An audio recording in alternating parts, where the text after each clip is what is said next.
an Unspoiled Network podcast. This is Spoil Me, covering The Magician's Apprentice, chapters 27, 28, 29, and 30. In these chapters, the Corellians go up against the Sachakans and, surprisingly, come out on top. I was not expecting that.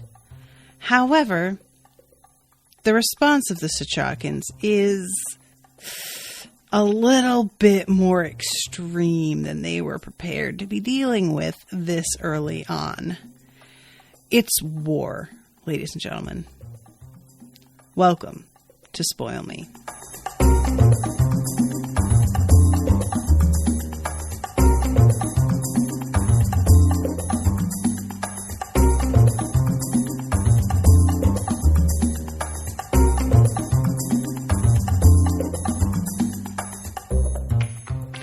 Welcome to the show, everybody. I am Natasha. Thank you to Ashleigh for commissioning this episode.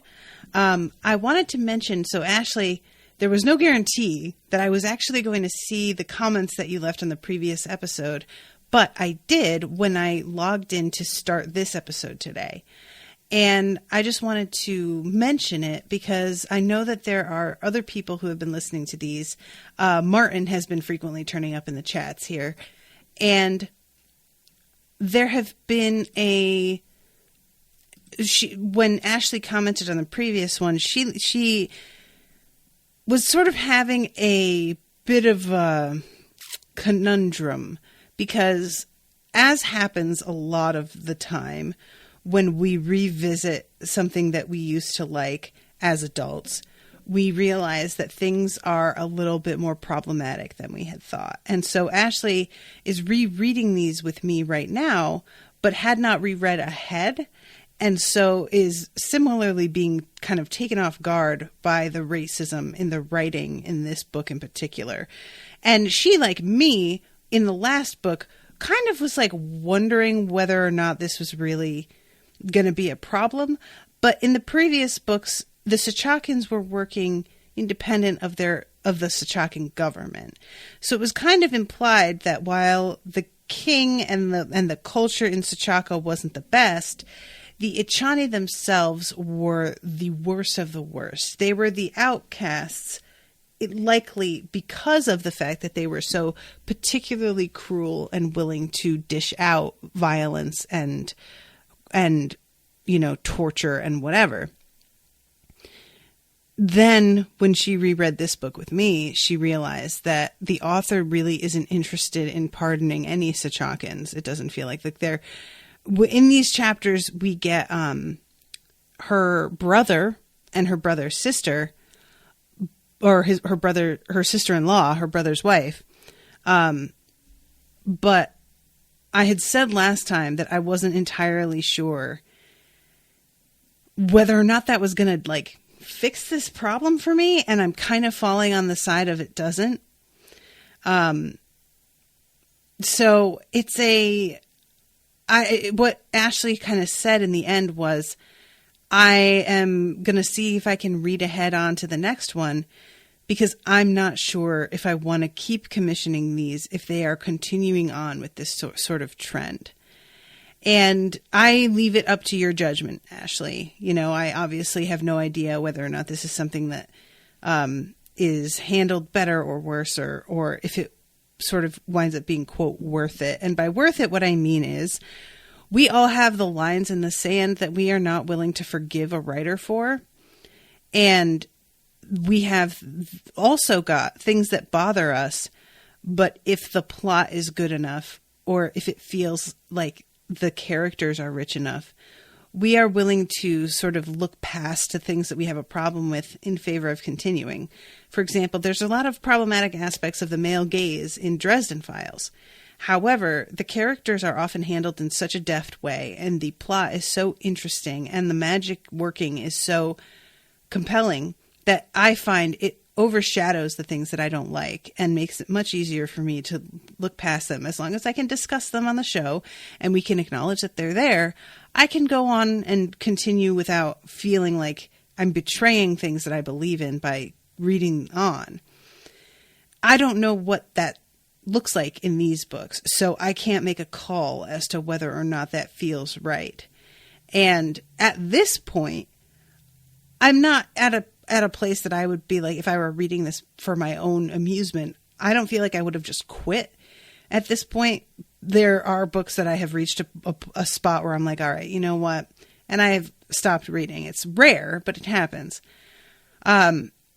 In this book, I think I would continue to have some hope that the author would sort of like try to not make this as one-dimensional as it sort of is. But, you know, it does come down to what you're willing to tolerate and for all of us, it's different. You know, somebody who's really over the male gaze might read Dresden and just be like, I can't fucking deal with this. And they're done. And I respect that. I understand. I think it's totally worth sticking with anyway. But if somebody really doesn't want to deal with it, there's so many other things to read. I'm not going to be mad that they chose not to, you know, spend their time on something that they're not enjoying. But then there are things like rape being used as a really like horrible plot device. And that is something that I have a really hard time getting past and will often want to just stop. So, you know, for each of us, there's different things. For some people, it's like cruelty against animals, you know, stuff like that. So what I'm saying is just that I defer to Ashleigh's judgment on that. I don't want to say that I don't want to continue because for all I know, this is addressed, you know, I don't really know. But I just wanted to prepare everybody who's listening for the eventuality that Ashleigh may decide to abandon this series after this book is over because she doesn't really feel like it continues on in a good vein with this subject matter.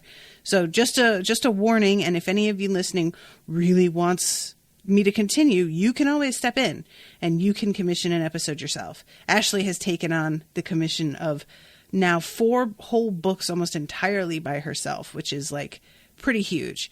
So thanks to Ashleigh. And you know, anybody who wants to step in, you can go to it's unspoiledpodcast.com/shop. I think I'm going to test that right now. And you can do, you know, commission an episode however you like. /shop. So, okay, let's start off with these chapters. Because like I said, there is some mitigation of the most egregious aspects of this, Sachakin Curalian attitude that this author has. But again, we'll talk about whether or not that really works or not. So first, chapter 27, the magicians are all coming up on the village of Mandarin. And the Sachakins have already been here. And they suspect that they're still there. The village is very quiet. And it's sort of it's a best guess that since they can't see anybody on the streets, that they're being held somewhere or dead or hiding. And they go in and they had, let's see, I'm trying to make sure that they're in Mandarin. Would it have been the same had Takado intended to stay and occupy Mandarin? Did he kill my people? Oh, no, Mandarin's Dakin's land. That's right. I got that mixed up. I'm sorry. I don't know the name of the village that they're at now, but it doesn't really matter. They are getting reports from, you know, all of these people who are fleeing ahead of the Sachakins. At some points, people are fleeing areas that the Sachakins likely would not have hit. But everybody is just so nervous at this point that they are getting the fuck out of the way, which to me seems completely reasonable. So there are 8 magicians up against, they believe, 4 Sachakins, based on the reports that they've gotten from people who have managed to get away. And it's really like ugly. It's the youngest women, according to the escapees, had been taken away together into the largest house owned by the now deceased town master. So there is an implication of rape here. It's not actually like said flat out at any point, but it's very clear. These women are being separated from everyone else. They are kept alive. And then later on, when Tessia is dealing with them, she talks about like the fact that they'll heal physically, but she gets a sort of look on her face as she's talking about it. And clearly she herself was almost raped by Takado and knows what it looks like to have that coming at you and you are helpless to do anything. She had magic to defend herself, and these women don't. And I can't help but think she must not be able to help imagining what it would have been like for her had she not had magic. Like, what would have gone on, you know? And it's sort of a there but for the grace of God go I kind of situation. And I feel like a lot of women, that's part of where victim blaming can come from sometimes. If you don't have a lot of empathy, or if you're just really frightened, you try to make yourself feel like you are, if you have not been assaulted, that it's because you've been more careful and that you earned not being assaulted because you just handled things better or made better choices. And that's a really, really ugly train of thought, because that means that you believe women out there who have been assaulted brought it upon themselves in some way. And it's one of those like insidious things that we don't even really think about, the implications of the fact that we haven't, about the way that we look at our safety. We do tend to think that it's because we've avoided bad situations and not sheer fucking luck, which is really what it usually is. We as human beings simply don't want to acknowledge the role that luck plays. And luck has, you know, that word has a lot of baggage to it, because usually there's a feeling to it of like fate being attached or something. But I just mean chaos, happenstance when I say luck. Things that are absolutely and completely beyond our control, and yet we do not want to admit that they are beyond our control because we don't like not being in control of anything. We are not a fan of this. So I always find it really, really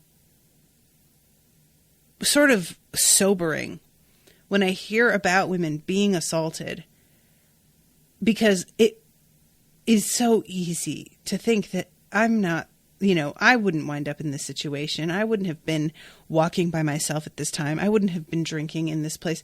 Why wouldn't you? You don't know that. And the idea that Tessia is seeing these women who were actually victimized and assaulted and violated after having such a close call herself. We know the kind of empathy that Tessia has. There is no way that she doesn't get really deeply affected by that. So they go into town, and I'm watching this like, you know, we had the little discussion at the end of the last chapter about sharing magic and about the way that the magic can be transferred from one person to another. You know what I'm realizing? I started a little too early, because chapter 26, well, no, chapter 27 is the one, but the end of the last chapter, they figure out that you don't need to use, quote, high magic the way that it's been taught, which is, you know, breaking the skin and putting your hand over it. And they can actually volunteer just through touch their magic to another magician who can then sort of call on it and focus it. And so even though I saw that discussion and I was like, well, that's all well and good, I have to admit I didn't take it that seriously as a weapon. I didn't think it was going to be strong enough, because you've got, 8 magicians with their power even pooled together. These Achakans are out here killing dozens of people each, you know, and able to absorb all of their life force each. So I just really didn't think there was any way that this was going to compare. As it turns out, I was wrong, and I'm not entirely sure if I buy it, because part of me thinks that maybe it makes sense. They're absorbing all the life force of dozens of people, but those people aren't magical necessarily. There might be one or two that have latent ability or whatever, but they're not fully trained. They're, But nevertheless, these are magicians that are offering up a portion of their magic for the other to use. It's not even their entire life force, and it's still winding up being enough. So I don't know, it's sort of tough for me to like really quantify in terms of simple, like you had this number of people and you had this number of people, whether or not that would mathematically really work out. But they wind up coming out as a group, and one of the Sachakans appears by himself, and really it has like a smirk on his face, thinking that it's going to be no problem to take down these Corellians. Now, they're about to go after this guy, and another Sachakan shows up on their left, very unexpectedly. This is really something. Dakin drew power and sent it through his arm anyway. Heat rushed past his face toward the Sachakan, and he flinched.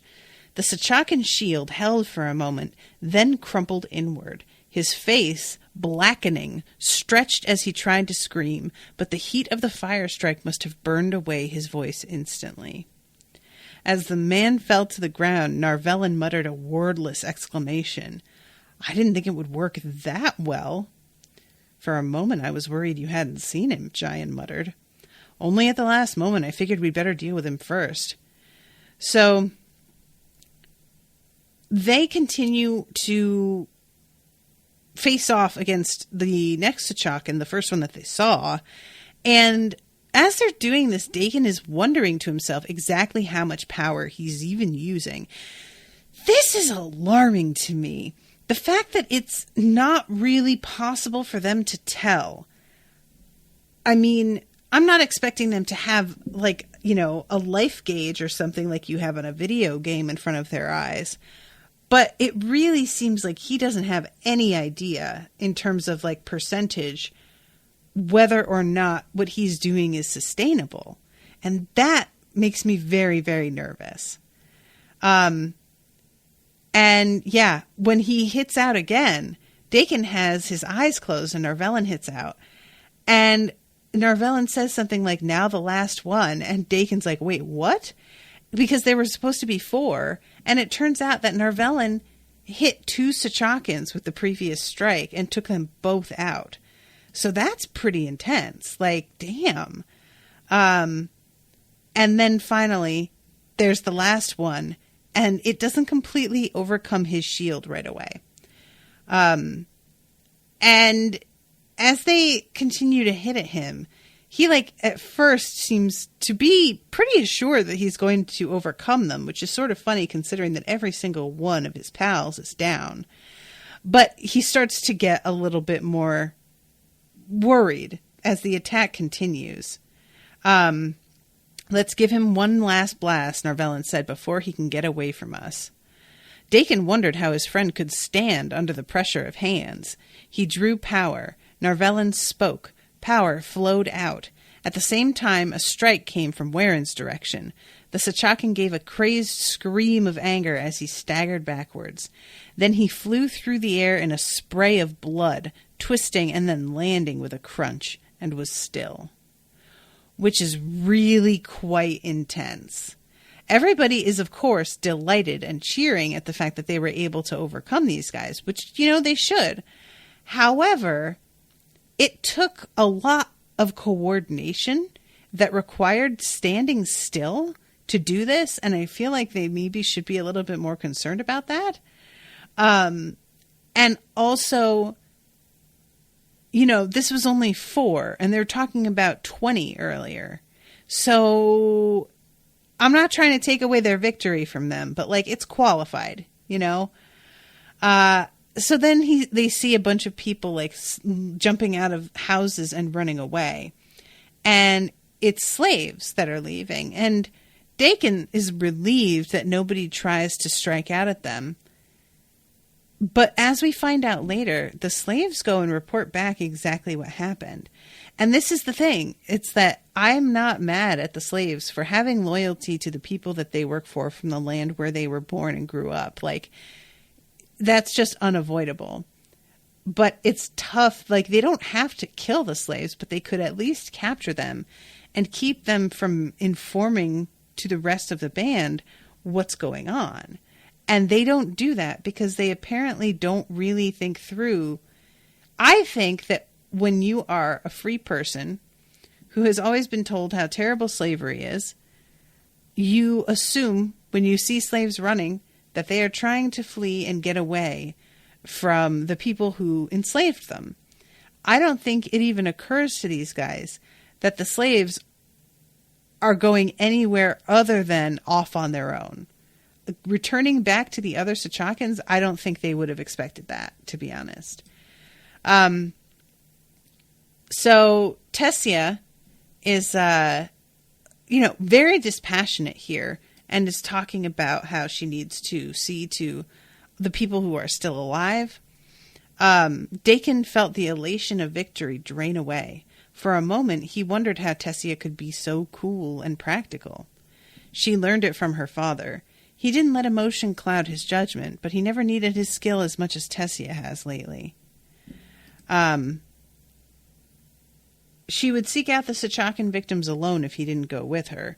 He gestured for her to follow and set out to find and free the survivors of Tikurin. That's the name of the town, right?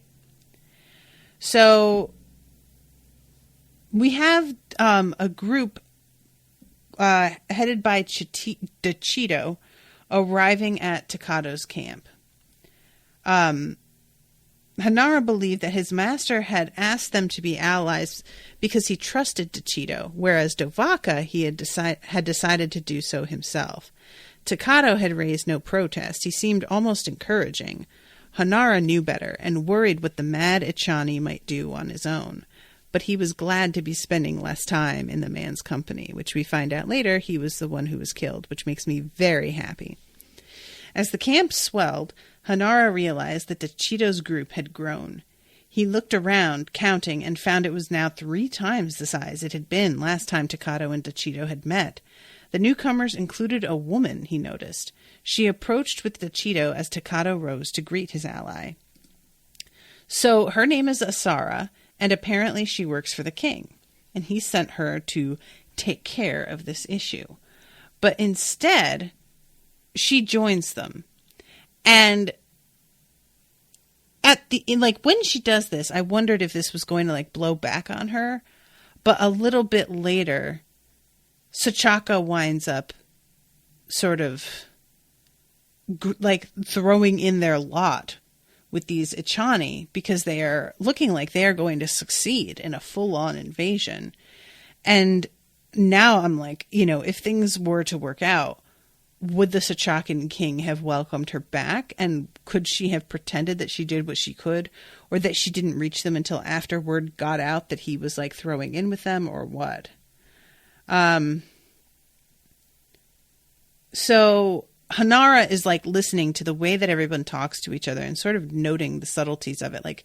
When Takado asks what her people think of her joining up with him, she's basically they'll do what I tell them. And this makes it clear that yeah, we're with you, but we're with you for as long as I say we're with you. And if things go left and I decide that I don't want to be part of this anymore, they'll listen to me. They aren't going to just be loyal to you if you kill me, which is smart. Then, and Hanara this whole time is really trying to listen in on all of it because he's just sort of fascinated. And I can't help but understand where he's coming from here. Part of me wants to be judgy about the fact that Hanara is sort of weirdly worshipful of these people. But at the same time, there is a reason that we as human beings in this day and age are fascinated and enthralled with stories of serial killers and stuff, because we just don't understand exactly what it's like to have the kind of power and lack of compunction or conscience or moral standards that allow people to do certain things. And so there's a bit of us almost wondering what it is like to be this kind of person. And that's part of where I think Hanara is with all of this. So the slave comes flying into the camp at this point and says, Dovaka, Nagana, Rivoro, and Sageko, they took a village, and the Karelians came and killed them. And Takado says, they invaded a village? Yes. And stayed there? They didn't leave? Yes. No. And the Karelians took exception to this. How unfriendly of them. They killed Dovaka. The slave began to sob. My master is dead. I would like to point out that the slave is sobbing because her master is dead. Like, again, a mindset that does not make sense to me, but exists, and I know it does. So at this point, Takado is elated. And he says, tomorrow we will not travel separately. We will move southward together. We will destroy everything, strengthening ourselves as we go. But we will advance slowly so that others may still come through the pass and join us. We will take over Kirelia piece by piece, magician by magician, until it is all ours. There was a pause as all the magicians stared at Takado in surprise. Then they gave a cheer and raised their cups in agreement. And Hanara realizes that Takado kind of left Dovaka to his own devices, hoping that the Karelians would take care of him, and that it would serve two purposes. Get Dovaka out of his hair, because he knew that he could not trust the guy, and also make it clear that Dovaka was going against the things that I had advised him to do, and look what happened.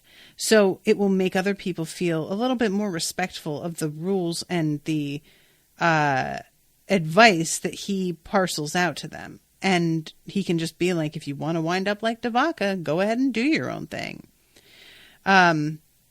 Truly, his master was a genius. And while he had just lost 4 allies, he had gained considerably more. Yeah, like, his master was a genius. Was he really? I guess. I don't know how much I would say the word genius. But at the very least, it was a smart tactical move. And he isn't, like, he does have the advantage now. There's no denying that. So, chapter 28, Giant is laying in the bed of somebody who has recently been killed, and it's kind of fucking with him. And he's having a bit of a hard time dealing with the fact that he helped to kill somebody. And it wasn't him that dealt the actual blow, but his magic was being funneled into the person who did. And it wasn't just one person. They killed 4 people. So Giant is just a little bit like, it's just kind of tugging at his brain that this is the first time that he's been complicit in the deaths of other people. And he's not like, he doesn't regret it. It's not that. It's more that he is aware that he has turned a corner. And that things are different now, that he is different, And this is the kind of thing that is really hard to put into words. As somebody, I have not killed anybody, that I know of anyway. As somebody who frequently has, like,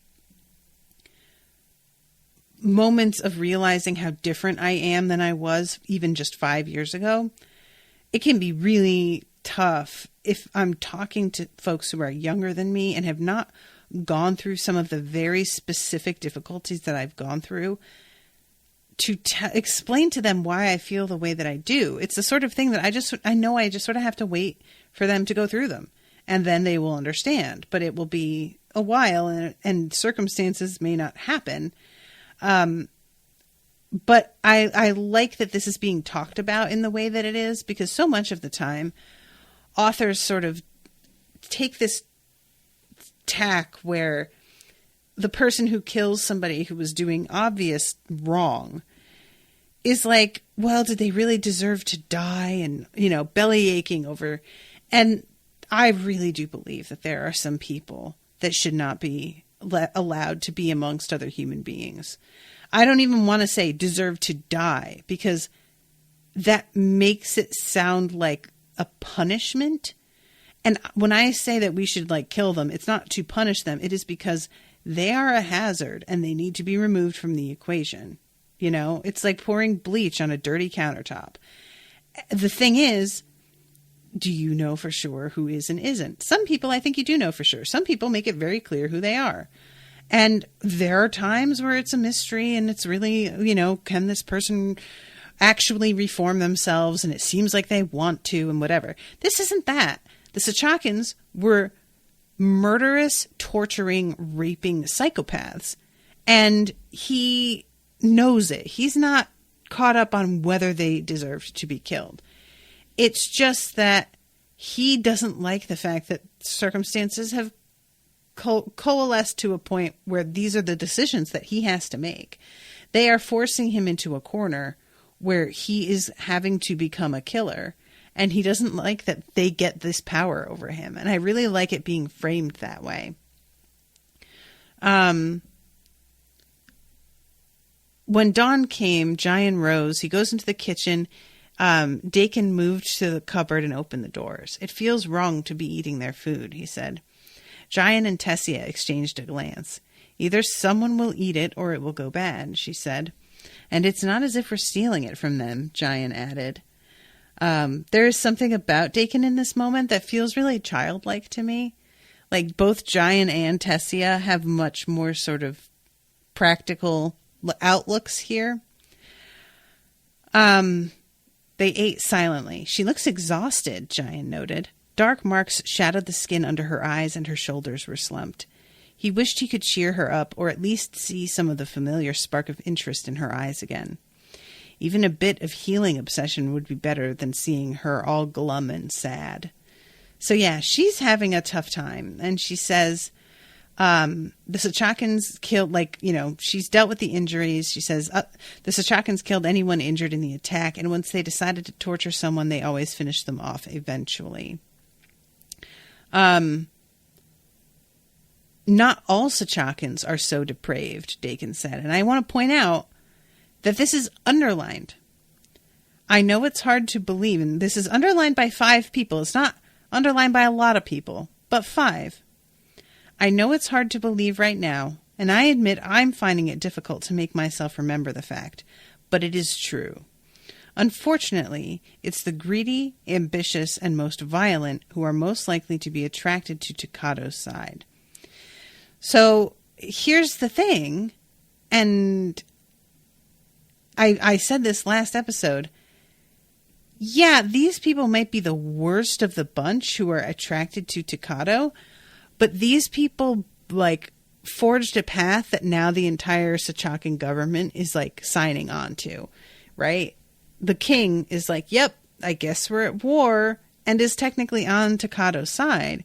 We go to an individual Sachakan household, and we see the culture of this country, which we haven't actually even been to before, that this culture reflects the people that we have met from Takado's group, that the father of Stara is just as, cruel and invasive and brutal as anybody. This, lip service to, unfortunately, the worst ones are the ones that we're seeing, but they're not all like this, feels the same as J.K. Rowling trying to be not all Slytherins are bad, while also making all Slytherins pretty terrible. You don't get to just say those words and then everything about the way you're writing these people says the opposite, and I just believe you because of that. Having Stara, who was raised in Eileen, discover that her brother and his wife are not awful people doesn't really negate any of this for me, I don't know. It's just, it feels like it's underlined because there were other people who were thinking the same thing that I am thinking as I'm reading this about the way that racism is playing into this depiction. And they were trying to cling to this moment. And I'm not sure if this is going to wind up being, useful or not. Ashley's here in the chat. Sorry I'm late. No problem. Hi, Ashleigh. Glad you could come. Okay. They are offered by the villagers some strength, which is not actually legal entirely. Like, magicians are only supposed to be taking strength from their apprentices. However, this is definitely extenuating circumstances. So it's a whole other, people are sort of wondering if the king would loosen up the restrictions because of what they're all going through right now. And it's unclear until a little bit later. It appears the king is willing to sort of relax the laws, but some of the magicians are still not totally comfortable doing this anyway. We'll get to that, but Giant says Dakin told me no good magician is completely comfortable with using higher magic. It's essential to the defense of the country and enables us to do more than we can with just our own powers. But he said that in the hands of an ambitious or sadistic magician, it can be dangerous, or in the hands of someone desperate to justify its use. He said, self-righteousness can be as destructive as unscrupulousness. And at this point, Tessia says to Giant, "You're a very contradictory man." I'm not really sure what she means by that. And she doesn't explain. And I don't feel like we're in her head at any point enough where she thinks about this. But they're in the middle of this little back and forth when a bunch of other magicians show up. Lord Ardalan, Lord Everin, and Lady Averia, whom Tessia knows from her visit to the city. There's also Sabin, who comes up, and it says, "I am here to join you, as are 12 of this company. 5 will go with Ardalan to retake the pass. Your scouts told us you have won a battle here." Spoiler alert, Ardalan's crew doesn't go super well. And at this point, when they tell Sabin that they retook this town, he asks if the Sachakans are dead, and he sort of gets this look on his face and then just nods and is like, "I guess." And I'm like, "Yeah, you guess. You better shut up. Don't even say anything about that you shouldn't have killed them, because what they were doing, you wouldn't have hesitated for a second. So stop it." The king has been examining the law against taking magic from anyone but apprentices. He acknowledges that there may not be enough magically talented young men in the higher classes to supply all the magicians needed to remove Takado and his allies. He is also worried that we may lose many of our magical bloodlines if things go badly, so he has decreed that servants may be employed as a source if a magician has no apprentice, so long as they are paid well. And Warren says they must be tested first, as there is little point using them as a source if they have little or no latent talent. Which I'm like, why is that? This is the sort of thing where I wish I knew a little bit more, because it seems like the Sachakans just take life force from anybody. The law against taking magic from people other than apprentices does not apply in time of war. Sounds like what happens here qualifies as an action of war. And everybody sort of gets a look and realizes, this is official now. So then we go to Stara. And Vora is taking Stara to meet her brother.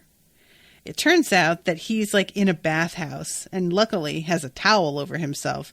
But she definitely sort of pops in the middle of his alone time. And he's practicing on some musical instrument that I imagine to be a harp, that she finds out is frowned upon by her father, and he was forbidden from playing it. So her brother hides the harp somewhere in the walls in this bathhouse and plays here in privacy because he really enjoys it, but he has to continue to hide it from his father. A vire, that's what it's called. That's right. So we had talked about her brother seeing him like years ago and the attitude that he had towards women and towards her. And she's operating still thinking that he is this way. But he has grown and he has developed some of his critical thinking skills and isn't really the person that she remembers. But it takes Vora like pulling her in and forcing the two of them to talk for her to realize this. Lee says, well, not everyone has magic, so the T'Chakans are taking magic from those they can, but not necessarily everyone they kill. Okay, see, I thought that they were just taking life force from everybody, and that magic was like, it was stronger, but it was still a similar power. It was just I thought of it as like, if you have magic, you're an incandescent light bulb, and if you don't, you're like a spark, and that it would still add up to something useful, but not actually be as strong as getting a proper magical source. But I guess like the T'Chakans have no compunction about killing the people that they're sourcing from. So even if that were the case, if they're taking a bunch of sparks, but they're taking all together what those sparks have to offer, the Corellian magicians aren't going to take everything those sparks have to offer. So it's still not going to add up to much. So it makes sense that they would want to only go for magical people anyway. So let's see. They sit by a fountain, and she says, the way that he looked at her when they were in the meeting for her to meet her husband, she didn't get the sense that he was very friendly towards her. And he's like, well, I just didn't want to give an indication one way or the other because I didn't know what would put him off. But of course, what my father wanted was more important than what I wanted. And he nods and says there is not much point resisting him. So at this point, he tells her that he's actually been pretty jealous of her. She managed to go off to Aline and live in a slightly fairer society. Meanwhile, he is stuck here. And it turns out that he and his wife, Nachira, are very, very close. You can tell by the way he talks about her. And she is still like sort of thinking over the ways in which she can defy her father. And she kind of suggests, what if I just don't have a child? And then she realizes that his wife, Nachira, is infertile. And this is a sore spot for him. And he winces when she says this, but it's actually even worse than what she thought.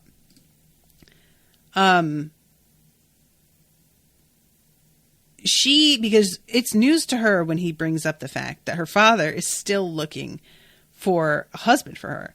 She kind of thought, once he read her mind and realized she wasn't a virgin, that she wasn't interested in just like being obedient, she thought that he'd just send her home, wishful thinking. Turns out not so. He's just going to have to go with a person of lower status who has correspondingly lower standards. And she is like super irritated about this. And this is when Ikaro tells her, if you don't bear a child, father will make sure I do by freeing me to try another wife. And she realizes what he means, that her father will kill his wife to get her out of the way. Which, I mean, she's already sort of reeling from the recent revelations of who her father really is. But telling her that he would be capable of doing this is a real, you don't come back from realizing that your father would be totally fine with killing an innocent woman simply because she can't have a child. That's some medieval shit, This is really...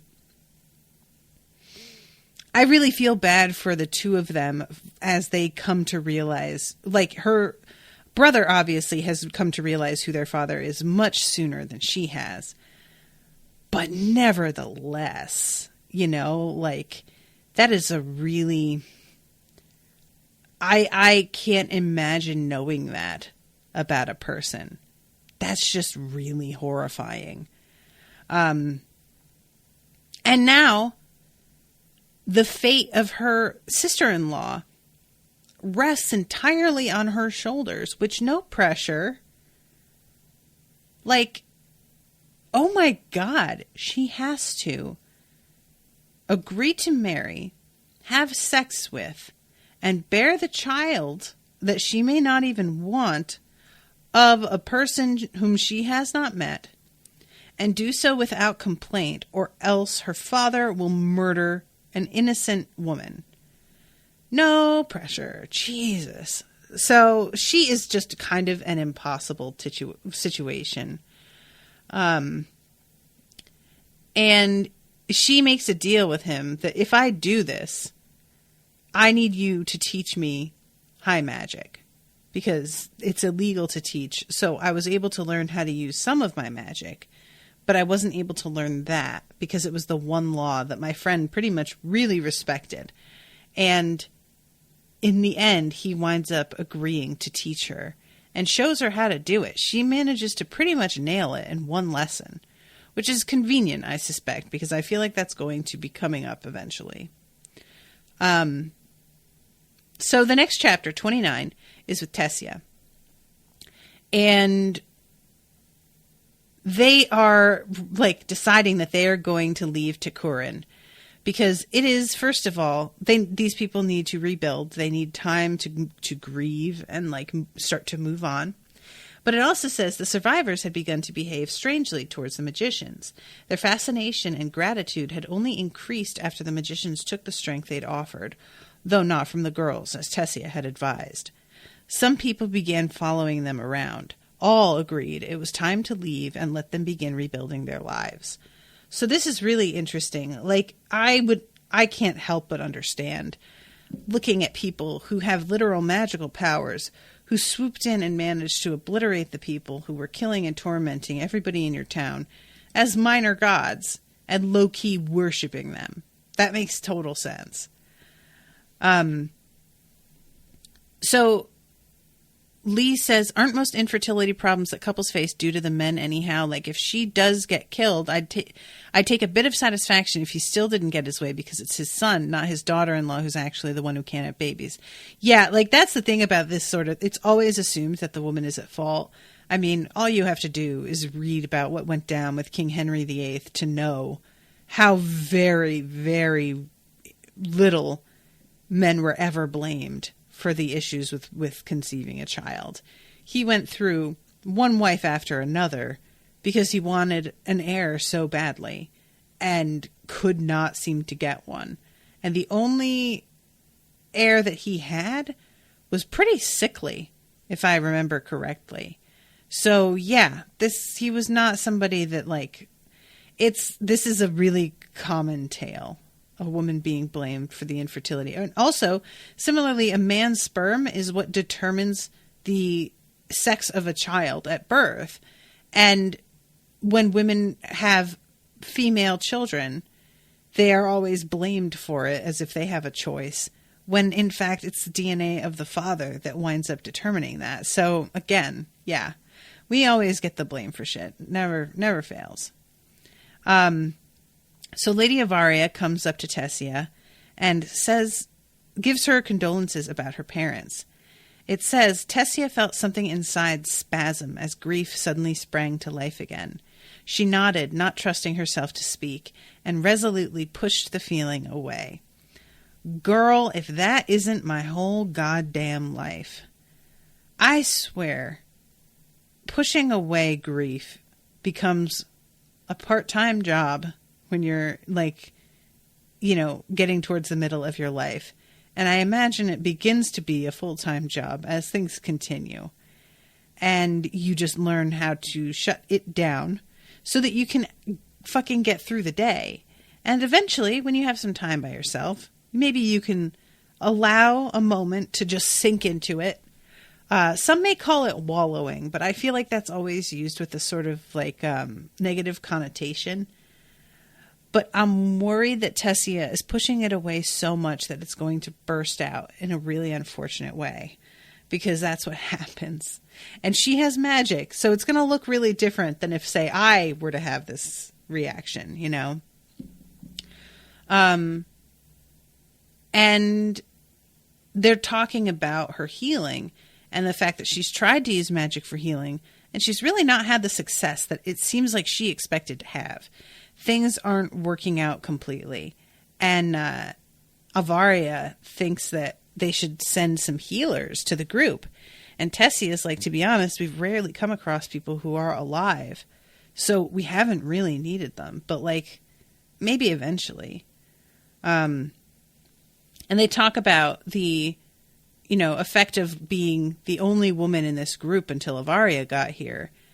And Tessia is sort of like, I haven't really even noticed, not that she hasn't noticed that she's treated differently, but she phrases it as, it's been interesting. I'm glad there's another woman now, but when I think about it, I wonder why. I spent all this time acting as if it doesn't matter I'm female. So I like that, because that is a thing that we do. We pretend that certain things don't matter to us because we know, practically speaking, if nobody's making trouble, it shouldn't really matter. But you can't help but feel alone, you know? And this is part of why we say representation matters in media.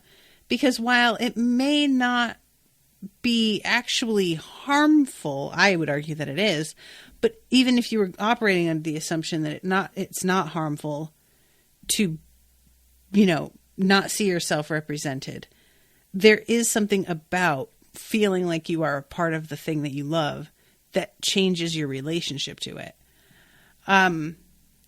So they're talking about, like, getting new clothes from the villagers when they can, and they're having a pretty decent, like, chit-chat conversation, and then all of a sudden they are distracted by this huge billowing cloud of smoke, and they realize that there is a whole town on fire.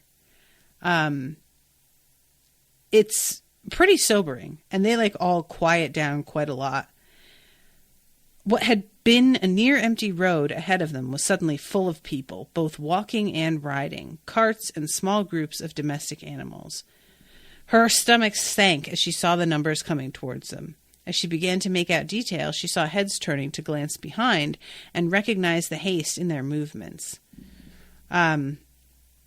So, of course, they're, like, not entirely sure, but then they realize that these are Kiralians. And they said the Sachakans have attacked Vania, they've wrecked it, they're killing people.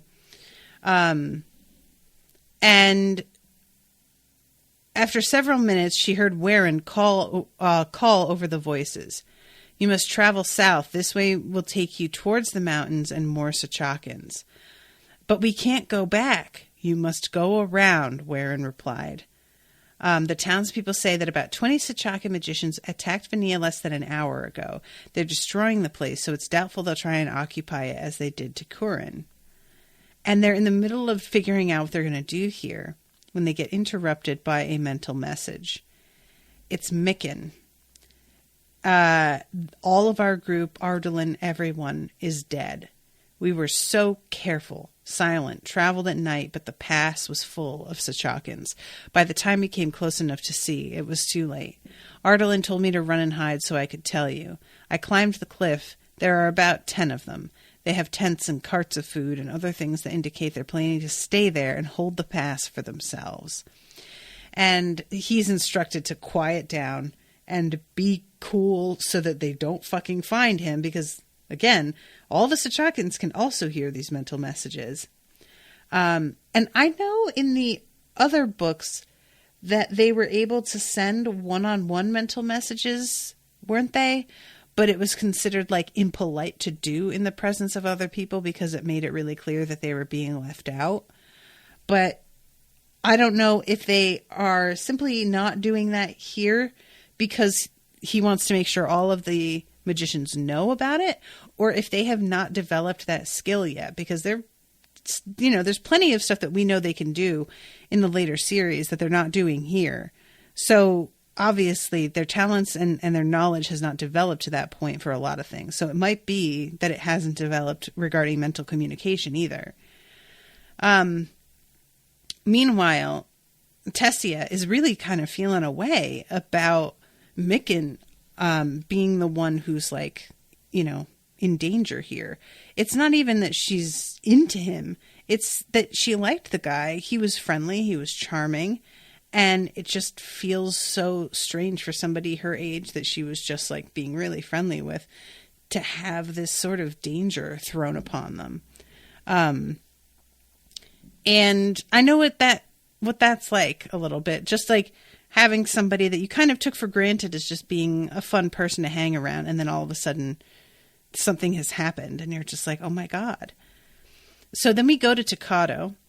And he's with his other Sachakans, and they are just completely destroying this entire village and discussing what they're going to do next. And Ashleigh says what it is kind of like when you're walking down the street and you hear someone shouting, you'll turn to see who's calling, realize it's not for you, and turn back. But if you're a rude person, you could still eavesdrop. There's nothing actually stopping you. It's just courtesy. Oh, okay. I thought that they could keep others out, but it's just sort of like, I know this isn't for me and I'm not going to be a dick. Gotcha. It's like not picking up the telephone when somebody's on the line in the house. Those of you who have not lived with landlines won't know what that means, but you get it. So they're talking about how weird it is that these Kiralians are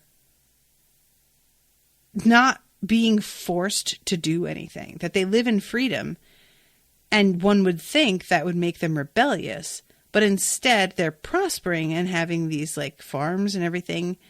Takado says, Lord Dakin tried to convince me slavery was inefficient, that a free man will take pride in his work, that a craft worker is more likely to experiment and invent better ways of doing things if it is for his own benefit and his family's. I don't see how that would be any greater motivator than the threat of a whipping or death. And he says, nor did I until I came here. And she says, so you agree with him? Perhaps. Not enough to trying to make it work for myself. And Dachido says, what would be the point of taking over a land only to let the people keep all their wealth and freedom? And I think that's really funny. Like it's bleak, but it is sort of funny. Like, well, what's the point of taking over if you don't have absolutely everything? Other people are still allowed to have anything? That doesn't feel right. I either get all of it or nothing. I'll be dead. I'd rather be dead than not have everything. Give me the entire cheesecake, please. No, you cannot have a slice. I might give you a slice after I've chewed it up and spit it out. Enjoy that. But I get to chew it first. So let's not have any mistaking who's the boss. And Takado then says, I believe the next major town on the road is Halria. If we move quickly, we will stay ahead of our pursuers. For a time, we can take towns that are still full of people, towns that haven't been warned of our coming and that won't expect us to attack. There has to be a little randomness in war, otherwise it wouldn't be as interesting. And this is when Hanara is just like, these people haven't even gotten to flex yet. Like, I've seen them do some really crazy shit, and they haven't even really, like, stretched their limbs. And as much as it's grotesque and horrible, I'm really interested to see what they do. So then we have the final chapter 30, and I kind of went over this already, so I'm almost out of time, but it's okay because I talked about it mostly. Nichira and Stara are talking, and they have been like every day for about a week because her father's been out of town. And Nichira is very nice. Stara really likes her. And she finds out that her father like read Nichira's mind after the marriage because it would have been considered pretty rude to do it beforehand. And that even afterward, Nichira wasn't 100% cool about it. Like, she didn't love it. And this confirms to Stara that it's not a normal thing to just go in and force yourself into somebody's brain. And Stara finally agrees that she will get married and try and have an heir to protect Nachira. And they decide that they're going to teach her high magic right here and now. So she tries it on Vora, and she manages to do it pretty quickly. I found it really interesting, and I'm not sure if this is like an accident or on purpose. She was aware that some hours had passed before he pronounced her proficient enough to use black magic without alerting others. It has not been called black magic in this book once. It has been called high magic the whole time. And here, she calls it black magic. I'm wondering if like that was meant to be changed and the editor missed it, or if there's any significance to that. But I find it interesting that it's called that here. And her brother mentions, like, if you had stayed here, you might not have even gotten to learn magic. And he says, or father would have been forced to teach you. And Vora says, or had you killed, like most naturals. And really, this is the thing that startles Stara more than anything. They just kill them. And they're like, yeah, well, they're really dangerous. The Shaki like to decide who gets magic. And somebody who just has it, they're not here for that. And it turns out that like the taking of power from Vora that she's been doing is not legal. Because Vora belongs to her father. This is not her slave, and she should not be allowed to take power from anyone that does not belong to her. And then we find out how she can kill the husband that she is agreeing to meet with and marry when she sleeps with him. And basically, it's during orgasm. The barrier between the two of them will be at its thinnest, and she will be able to break through and pull all of the power out of him, which is so bananas. And I'm really interested to see that happen. And it ends with the Sachakans agreeing to this war, and her brother coming in and being like, so, war has been declared. I'm going to be summoned away. So that's happening. And Dakin, like, looking at this completely destroyed town and realizing how bad things have gotten. Dakin looked for Giant and Tessia, and he notices them healing a man or a kid who has a broken arm. And she watches her like straighten the kid's arm out. And it's so funny. He says, she's using magic in such a logical and beneficial way. The Healers Guild is not going to be happy to hear about this. That's really so... That line is terrible. Oh, she's doing something that's really good for people and kind and useful. They're going to hate it. But yeah, I'll be on the lookout for how her magic improves in this regard, because I really want her to start to be able to heal more effectively using magic, no matter what they have to say about it. So I'm going to go. Thank you guys again for listening. Thank you to Ashleigh for commissioning this episode. And I will see you soon with a new one. So until then, toodaloo, motherfuckers.